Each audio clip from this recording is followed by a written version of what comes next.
Good morning. सकाळ झाली पण माझं मन ना अजून म्हणत होतं यार 5 मिनिटं तरी झोपूया.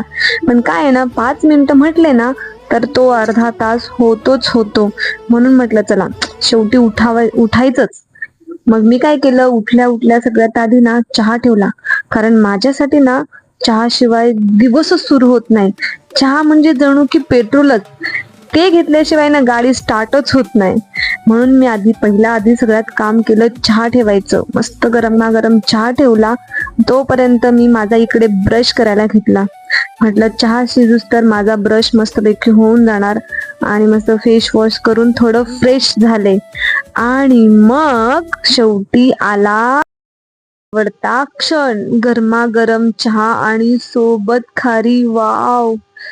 त्या वेळेला ना कोणी काही काम सांगितलं ना तर मनात एकच विचार येतो, आधी चहा संपू दे. मग आम्ही आणि माझी बहीण आम्ही असं बोलत बसलो. एका टॉपिकवर आम्ही गोष्ट करत होतो.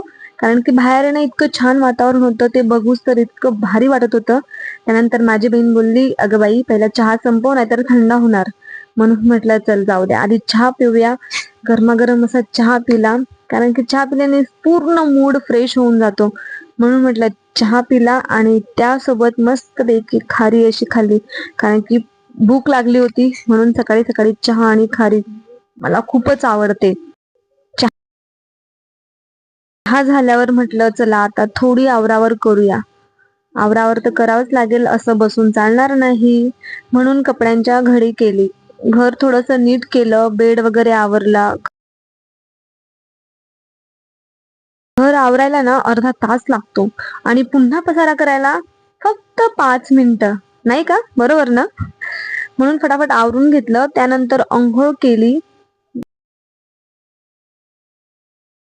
बुद्धपूजा केली. हा माझा सगळ्यात शांत आणि आवडता वेळ असतो. म्हणून मग निवांत बसून मस्तपैकी थोडं स्वतःला रिलॅक्स केलं.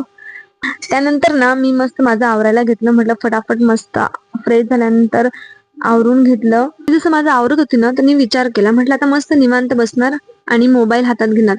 जसा मी मोबाईल हातात घेतला तेवढ्यात माझी बहीण आली आणि मला बोलते, अगं बाई पुन्हा मोबाईल, तर तुला कंटाळत नाही का? म्हटलं अगं माझी आई, मोबाईल नाही ग, रील्सच मला सोडत नाहीत. बस अशीच माझी साधी शांत आणि थोडीफार कॉमेडीने भरलेली सकाळ. तुमच्याही घरी अशी मस्करी चालू असते का? कमेंट मध्ये नक्की सांगा हा. भेटूया पुढच्या ब्लॉग मध्ये. Bye bye.